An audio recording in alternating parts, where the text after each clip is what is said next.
Hello, it's me again. Well, I ain't been on here for a while. How you like my crazy hair? I donate, but my daughter's getting married. She didn't want me to donate until, well, she gets married, so I have to leave it long, and it's all, well, I'm old. Now I'm soon to be 74. I'm 73 at the point right now. My son told me that I was a great storyteller, but I can't write very well stories. I can tell them. But to write them down somehow, something gets lost and it just don't come out the way the story should. So my son said, Mom, you're a good storyteller, go on YouTube. And I did for a long time, but then the wrong person got president, and then all it did was rant. And then my son said, Mom, you gotta stop this. This is not good for your health. That man lives rent free in your brain. But when people spread hatred, it kind of sticks. And the more hatred he spread, more angrier I got, which ain't good because that's not good. No. Anger in a proper manner is okay. After all, did not Jesus Christ knock over the money changers in the temple? For you Christians out there, true Christ followers. I was raised Christian, Baptist, regular Baptist. Some people might call it Orthodox, whatever. And then I saw some unsavory situations going on in the old regular Baptist church.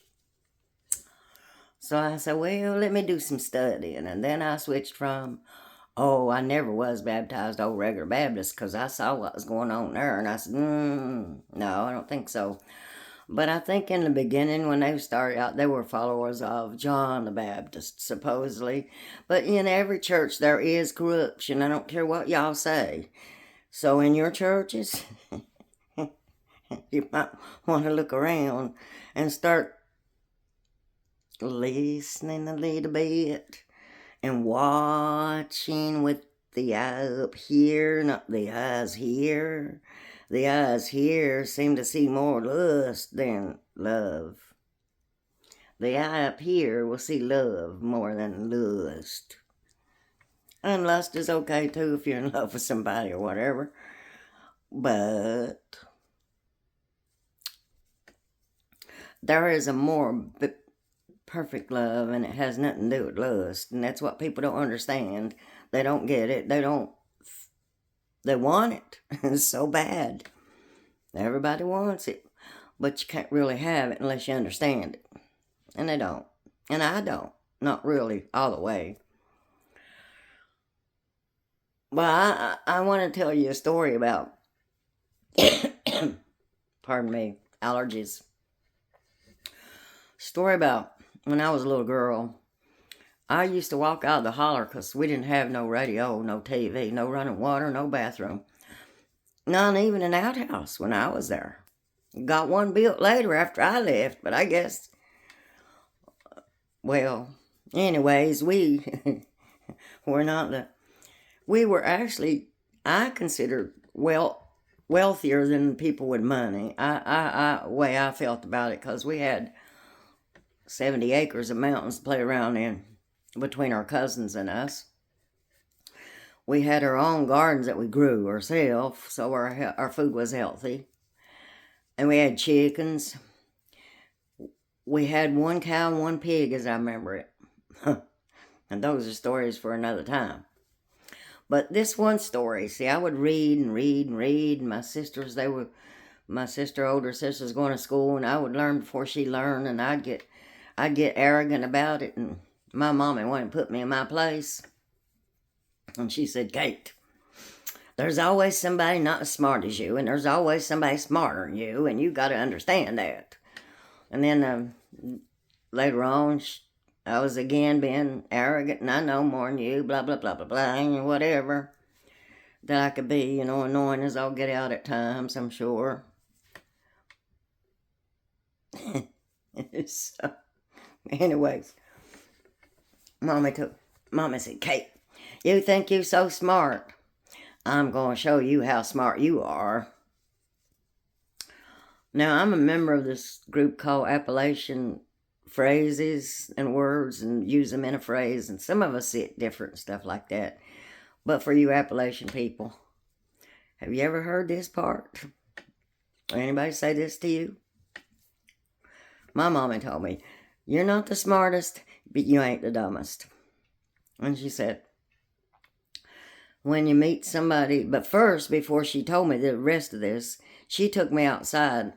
I'm going to show you how smart you are, Kate. I'm going to take you outside. I'm going to put your thumb in your mouth, and you won't be able to come back in the house until you take the thumb out your mouth. Why, Mommy, please, I ain't that stupid. Well, let's go. So she took me outside, and I don't know if any of y'all know about pawpaw trees, but we had a bunch of them in our yard, and one of them was real thin where she could reach my arm around it. She took my arm and reached around that little old pawpaw tree, and then she took my thumb and put it in my mouth, and then she turned to me and she said, do you go back in the house without taking your thumb out your mouth? Well, obviously I can't pull the freaking tree out of the ground and go in the house. So I had to take my thumb out my mouth. Boy, I'll tell you what's the truth. That moment right there, that very moment right there, is when I realized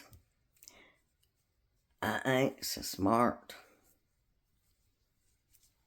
There's always somebody. Then this is what she told me, which was, I thought, the most brilliant thing in the world to say to somebody. I don't know if she ever told any other kids like this, because they weren't arrogant like me.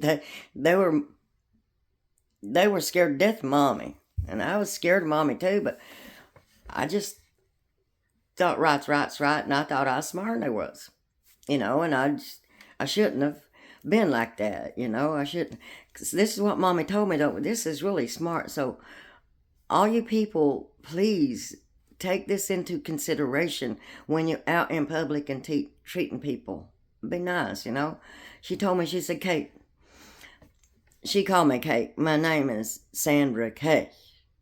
And my performing name is Sandy Kay. Or Sandy. Or, but y'all can call me anything you want to, as long as you call me in time for dinner. But, has anybody ever told y'all this? There's always somebody smarter than you, and there's always somebody not as smart as you. When you meet somebody smarter than you, you attach yourself to that person and learn as much as you can, as they can teach you.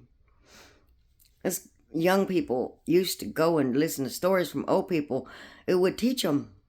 Then it don't happen no more. What happened to that kind of world? But anyway, then she told me, and there's always somebody dumber than you. When you meet somebody, she didn't say dumber, she said not as smart as you. When you meet somebody not as smart as you, take some patience and be kind and teach them what you know to be a fact. They may not believe you, because trust me, there's stuff going on in the world that people won't see. They don't see it because they don't believe. Ghosts, for instance. I've seen them. I've experienced it. But other people have not. And when they have not, and they haven't been explained, well, that's the ghost.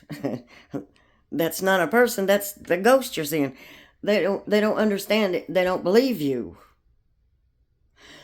But when you know for a fact that it's the fact, you stick to your grounds and teach. I love teachers. I got a niece, well, great niece, Tabitha Wade is a teacher. God bless her pea-picking heart. She may be on the wrong side of the political spectrum, maybe, I don't know. But she is a good teacher. I mean, she's been known to stay 10 o'clock at night because the parent didn't show up to get the child and in Kentucky, which is strange because in the state of Virginia now, the principal stays if a kid is left behind, not the teachers. And the teachers get to go home because they need the rest. But in Kentucky, it's not the principal that stays; it's the teachers of the child. And so she was there at 10 o'clock before somebody picked their child up, and she spends her own money to buy supplies. I don't think that's right. I think public school teachers should be paid a lot more than what they are. I think that's what I think. But now I ain't got nothing to do with their money systems. Too many political people put money in their pockets instead of on the roads or in the schools. Hey, I knew in one area down in Hurley, Virginia, one road that was supposed to have been paved in the 50s. In the 50s. I know that for a fact because I was there when my mommy signed the right of way over our property to build that road for $1. You know when that road got paved? In the 50s now. 2008, when I started filming it. Where did that money go to? In somebody's pocket. Not on your roads. Not in your schools. I don't like that. That's why I'm going to vote. Now I'm stopped. I'm not going to rat no more. That story, I hope you enjoyed it. If you didn't, well, just scroll on by. But before you say bye, say hi and then bye. Sandy K. Over and out. Peace, love, harmony. I sure wish I could sing it.